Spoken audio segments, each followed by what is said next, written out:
kasih Tuan Yang di-Pertua. Soalan saya nombor 8. Sila Menteri Belia dan Sukan jawabnya. Tempoh masa 3 minit. Bismillahirrahmanirrahim. Assalamualaikum warahmatullahi taala wabarakatuh dan salam sejahtera. Tuan Yang di-Pertua, terima kasih kepada Yang Berhormat Bukit Mentajam. Untuk makluman Dewan Yang Mulia ini, fungsi dan peranan pusat atlet masih lagi penting dan signifikan kepada pusat sehenti untuk para atlet mendapatkan khidmat nasihat dalam pelbagai aspek antaranya kerjaya, pendidikan, pengurusan kewangan dan juga kaunseling. Suka saya maklumkan di sini bahawa kementerian melalui MSN akan meneruskan inisiatif yang sebaik ini yang telah dimulakan oleh kepimpinan yang lalu di bawah MUA dan juga Bukit Mentajam. Berdasarkan data semasa, seramai 210 atlet telah mendapat perkhidmatan yang disediakan di pusat ini pada tahun ini sebelum bermulanya Perintah Kawalan Pergerakan disebabkan pandemik COVID-19.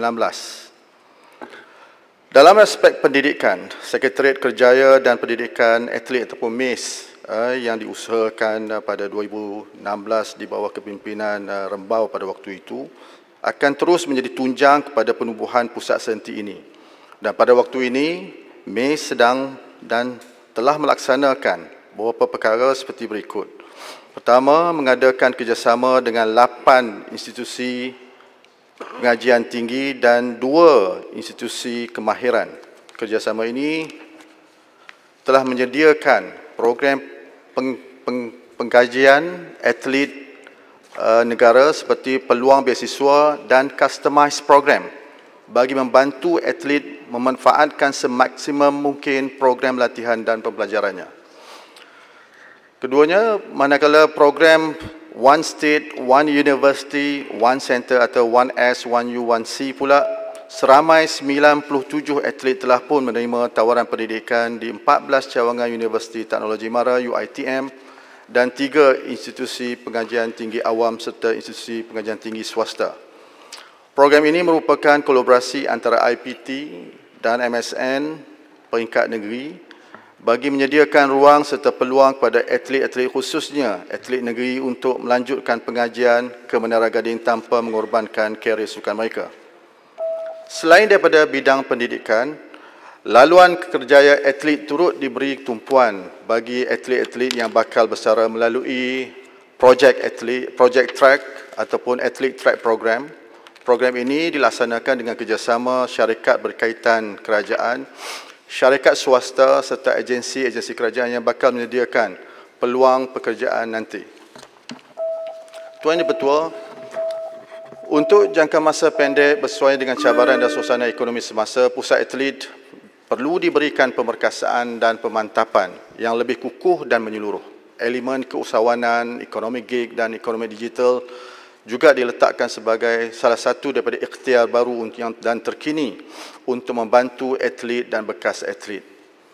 Pada ketika ini, melalui inisiatif kolaborasi rentas Kementerian KBS, sedang merangka sinergi bersama beberapa kementerian dan agensi seperti Kementerian Sumber Manusia, Kementerian Pembangunan Usahawan dan Koperasi MIDAK, Perbadanan Ekonomi Digital Malaysia MDEC, khusus bagi mewujud program sportpreneurship kepada atlet bagi membuka peluang kerjaya terutamanya dalam bidang keusahawanan.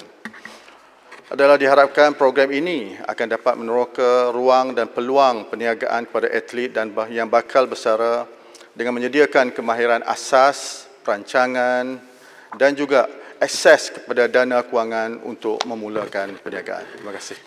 Sila Bukit Mentajam, soalan tambahan pertama. Terima kasih Tuan Yang di-Pertua dan juga terima kasih atas jawapan yang saya rasa agak lengkap yang diberikan oleh Menteri tadi.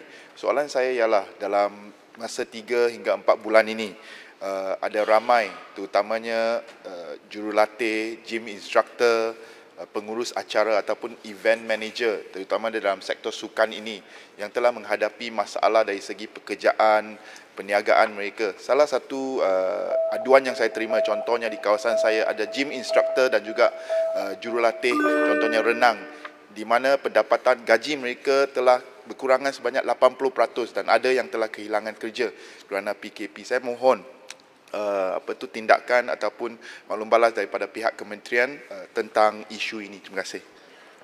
Sila Menteri. Terima kasih Yang Berhormat. Memang sebenarnya itu adalah satu cabaran. Sebab tu di pihak kementerian saya bersama dengan rakan-rakan di peringkat KBS sedaya mungkin cuba meyakinkan MKN dengan KKM bagi memastikan sektor sukan dapat dibuka pada seawal mungkin bagi memungkinkan mereka yang terkesan akibat berlakunya penutupan premis-premis, fasiliti sukan seperti mana yang disebut oleh Muhammad tadi telah membawa kepada penjejasan kehidupan mereka. Namun di peringkat persatuan, kita ada sediakan dana yang sejumlah 10 juta yang dikenali sebagai inisiatif Prihatin Sukan yang dibuat bagi memastikan bahawa dalam 3 perkara utama persatuan-persatuan sukan ini akan terus dapat diberi pembelaan. Antaranya ialah dari sudut bantuan pentadbiran. Bantuan untuk memungkinkan mereka mengambil kesempatan untuk pendigitalan operasi mereka dan juga bantuan program. Keseluruhannya berjumlah hampir 70,000 dan memakan jumlah secara keseluruhannya hampir 10 juta. Namun begitu berkaitan dengan mereka yang terlibat secara operator ataupun private facility, saya telah berbincang dengan Kementerian Kewangan. Satu bentuk rangka inisiatif sedang dicadangkan, mungkin akan diambil dalam perkiraan untuk belanjawan 2021 nanti. Terima kasih. Sila. Soalan terakhir. Terima kasih Menteri. Saya jemput soalan tambahan yang kedua. Kimanis. Terima kasih Rahmat Datuk Ujung Speaker. Yang Berhormat Menteri, baru-baru ini negara dikejutkan dengan satu berita bekas penyerang kebangsaan Khalid Jamlus yang dilaporkan terpaksa menjual anugerah kasut emas beliau yang dimenanginya 18 tahun lalu akibat faktor keuangan selepas 3 tahun tiada pekerjaan. Ini mungkin salah satu contoh yang pernah berlaku. Mungkin lebih ramai atlet yang menghadapi masalah-masalah seumpama ini. Soalan saya, adakah terdapat sebarang usaha yang telah dilaksanakan oleh pusat atlet untuk mengenal pasti dan menjejaki bekas atlet yang pernah mengharumkan nama negara di persada dunia yang kini mempunyai masalah keuangan dan sukar untuk mendapat pekerjaan ataupun menyara keluarga masing-masing? Terima kasih. Terima kasih Kimanis. Sila Menteri, 1 minit. Soalan ini pun saya dah jawab pada minggu yang lalu. Untuk mereka yang bergelar bekas atlet, Yayasan Kebajikan Bekas Atlet ataupun YAKIP telah berperanan dalam membantu mereka. Dan ini demikian juga yang berkaitan dengan secara spesifik pada apa yang disebut oleh Muhammad Kimanis ini berkaitan dengan Khalid Jamlus. Beliau merupakan bekas penolong jurulatih kepada Persatuan Bola Sepak PDRM dan kontrak beliau tidak disambung ekoran pandemik COVID-19. Namun sebagaimana jawapan saya yang terdahulu bahawa situasi COVID-19 ni Muhammad adalah situasi yang disebut berulang kali adalah unprecedented dan banyak benda aspek yang bersifat unforeseeable circumstances berlaku. Namun YAKIP mengambil peranan yang agak agresif dan agak proaktif dan di peringkat awal ketika saya diberi tanggungjawab Kementerian Belia dan Sukan telah pun melakukan suntikan kepada dana untuk YAKIP bantu bekas-bekas atlet. Ini termasuklah beberapa atlet yang saya sebut pada jawapan yang lalu seperti Naman Abdullah dan yang terbarunya adalah Rabuan Pit, seorang atlet sprinter 100 meter yang telah mendapat pingat emas di Sukan Asia. Dan untuk Khalid Jamlus, timbalan saya telah berjumpa dengan beliau, YAKIP juga telah berjumpa dengan beliau, dan yang termutakhirnya adalah MSN sendiri telah berjumpa untuk melihat aspek-aspek untuk meningkatkan kebolehpasaran beliau, terutamanya dalam bidang kejurulatihan bola sepak. Terima kasih. Terima kasih Menteri. Pertanyaan jawab bisa seterusnya saya jemput Yang Berhormat